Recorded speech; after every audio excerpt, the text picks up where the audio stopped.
ইমাম সাহেবের তো রানিং আছি হাত দিয়ে, তাই না? তাই ইমাম সাহেব তারপর ঈদ কুরবানি আইছে, তারও তো একটা পরিবার আছে, ওই বিবেক আমাদের আছে। তারপর আমরা মুসল্লিটা তো গরিব মানুষ, দেখা গেছে যে ওই হাফের সব দিতে দিতে টাকা পয়সা, আবার কারেন্ট বিল দিতে হয়, এসির বিল দিতে হয়, সব মিলে আমরা তেমন একটা না করলেও খারাপ দিন নেই। হুজুর আপনাকে 2500 টাকা দেওয়া হয়েছে, হ্যাঁ, আপনি এটা নিয়ে আপনার লাশটাকে নিয়ে ঈদে বাজার ঘাট করবেন, লাশটা সেমাই কিনবেন। আলহামদুলিল্লাহ, আমরা সবাই খুব আনন্দিত যে আমরা 1.5 লক্ষ টাকা আমরা হাফেজ সাহেবদেরকে দিছি।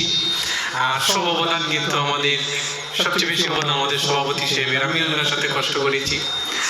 আর সবচেয়ে আরো খুশি সংবাদ হলো যে আমাদের যে মসজিদের ইমাম সাহেব দীর্ঘদিন যাবত আসলেনি, গত বছর আমরা ওনাকে হাদিয়া দিয়েছিলাম রমজান উপলক্ষে 2000 টাকা, এবার আমরা 500 টাকা বেশি দিয়েছি। বলেন আলহামদুলিল্লাহ। ইনশাআল্লাহ এভাবে আস্তে আস্তে আমরা সবাই পারবো, ঠিক আছে।